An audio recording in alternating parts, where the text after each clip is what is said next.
मंदिर में अगर दिया लगाने जा रहे हो, बाती लगाई है आपने मंदिर के अंदर, तो कुछ देर बैठिए, कुछ देर स्मरण करिए। हमारे यहां तो यहां तक कहा गया है कि किसी मुर्दे को अगर जलाया भी जाता है तो कपाल क्रिया तक रुकना पड़ता है कि थोड़ा रुकिए, कोई पीछे से आकर कुछ कर ना जाए। दीप जलाएं, थोड़ी देर रुकिए। और दीप का भी नियम है महाराज, दीप का भी नियम है।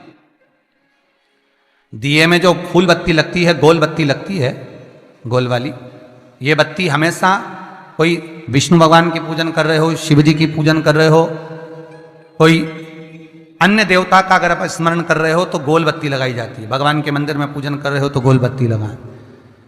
लंबी बत्ती, लंबी वाली जो बत्ती होती है, लक्ष्मी की पूजन में, देवी पूजन में, जितनी भी माताओं की आप पूजन करोगे, जितनी भी देवियों का आप स्मरण करोगे, उसमें लंबी बत्ती का प्रमाण है। पितरों की पूजन में लंबी बत्ती का प्रमाण है। पितरों को कभी गोल बत्ती नहीं लगती। आप मटके के पास में, परिंडे के पास में, जल के पात्र के पास में कोई भी अगर दिया लगाएंगे तो वहां गोल बत्ती रखकर लगाएंगे तो घर में लक्ष्मी नहीं टिकेगी।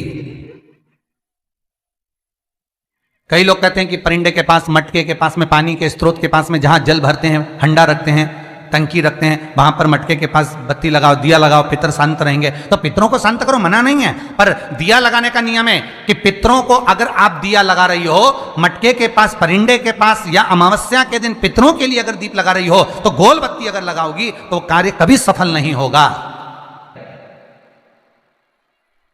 धन आएगा जाएगा, टिकेगा नहीं।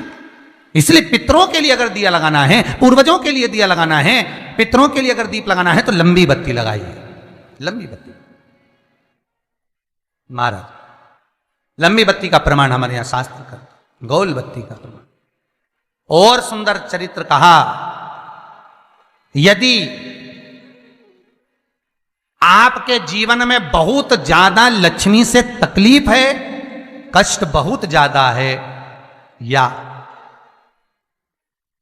इसलिए शायद कहा जाता है कि भगवान को सर्वश्रेष्ठ कौन सा चंदन अच्छा लगता है। आपको पहले भी कथा में कहा, आगरा की कथा अगर किसी ने सुनी होगी तो उसमें वर्णन किया। भगवान को सर्वश्रेष्ठ चंदन कौन सा, भगवान को सर्वश्रेष्ठ चंदन कौन सा प्रिय है, वो कौन सा चंदन है जो भगवान विष्णु को लगाएं, राम को लगाएं, कृष्ण को लगाएं, वो कौन सा चंदन है जो श्री हरि को लगाया जाए। तो जीते जी भगवान विष्णु एक बार गले लगाते हैं, उसको कहते हैं हरि चंदन। कौन सा चंदन है? हरि चंदन। हरि चंदन बाजार में नहीं मिलेगा, हरि चंदन आपको बनाना पड़ेगा। कैसे बनाना है? तुलसी जब सूख जाए उसकी जड़ को निकाल लिया जाए, वो जड़ को पानी में धो लिया जाए, धोने के बाद उसको सिलबट्टे पर, पत्थर पर घिसा जाए और घिसकर उसमें थोड़ा सा कुंकू, रोली डालकर तैयार कर कर जो भगवान विष्णु के मस्तक पर, कृष्ण राम के मस्तक पर लगा देते हैं और उसकी एक बिंदी अपने हृदय पे लगा लेते हैं। जीते जी भगवान एक बार उसको गले लगाते ही हैं। हरि चंदन प्रियता। जैसे शिव महापुराण में रुद्र चंदन का भाव है, शिव महापुराण में रुद्र चंदन का प्रमाण दिया जाता है। अगर आपने लिंग पुराण पढ़ी हो तो उसका 5वां स्कंद अवश्य पढ़िएगा महाराज। और शिव महापुराण अगर पढ़ रहे हो तो उसका कुमार खंड पढ़िएगा, जिसमें रुद्र चंदन का प्रमाण है। रुद्र चंदन कैसा, रुद्र चंदन का प्रमाण कैसा? तो महाराज कहा, चंदन घिसकर, पीला चंदन घिसकर उस चंदन को 3 मुखी रुद्राक्ष पर लपेट लिया जाता है। 3 मुखी रुद्राक्ष पर उस चंदन को लपेटा जाता है। लपेटोगे उसके बाद उसको ऐसा गोल करोगे तो एकदम चिकना हो जाएगा, एकदम चिकना, ठीक है, एकदम चिकना हो जाएगा। और उस चंदन को आप शिवरात्रि के दिन, और कोई से भी महीने की शिवरात्रि, किसी भी महीने की हो, सब फलदायी होती है। अगर आप पंचांग में देखेंगे तो शिवरात्रि लिखी हुई आती है, हर महीने शिवरात्रि पड़ती है। किसी भी महीने की शिवरात्रि पर रुद्र चंदन, अर्थात जो चंदन का आपने 3 मुखी रुद्राक्ष में लेपन करा है, उसका गोला बनाया है, वो चंदन अच्छा मोटा मोटा कर लेना, अच्छा बढ़िया, ऐसा नहीं कि थोड़ा बहुत ही लगाओ, पूरा रुद्राक्ष दिखना नहीं चाहिए, पूरा लपेट कर उसको शंकर के शिवलिंग पर ले जाकर रख दीजिए और फिर धीरे धीरे शंकर भगवान का जल अभिषेक करना प्रारंभ कर दीजिए। वो चंदन पूरा धीरे धीरे शंकर के शिवलिंग पर डलना चाहिए। शंकर के मूल मंत्र श्री शिवाय नमस्तुभ्यम का जाप करिए। यह कहलाता है रुद्र चंदन। इस चंदन के अभिषेक से महाराज जो काम नहीं होता आप कर कर उस कार्य को प्राप्त कर सकते हो, सिद्ध कर सकते हो। रुद्र चंदन, हरि चंदन, रुद्र चंदन, ये वो चंदन है जो जीवन का सुख प्रदान करने वाले, हरि तत्व देने। मंगल है, राहु है, केतु है, दशा बेकार चल रही है, लक्ष्मी नहीं आ रही, कष्ट बहुत है, फैक्ट्रियां नहीं चल रही, कहीं मत जाओ, मेरे शिव की शरण में जाकर एक बार शिव महापुराण को पूरी सुनो। शास्त्र के हटकर कुछ नहीं बोलेंगे। जो शास्त्र सम्मत है, स्कंद पुराण में, विष्णु पुराण में, नर्मदा पुराण में, लिंग पुराण में, शिव महापुराण में, भविष्य पुराण में जितनी जितनी बातें लिखी होती है उसको छाट छाट कर लेकर आते हैं, आपको बता देते हैं कि आप ये कर लो, उससे फायदा मिल जाएगा। कोई ज्योतिषी नहीं, कोई कुछ नहीं, बस केवल भजन करो, शंकर का अनुमोदन करो और विश्वास रखो शंकर पर, तो किसी को 1 रुपया देने की जरूरत नहीं पड़ेगी।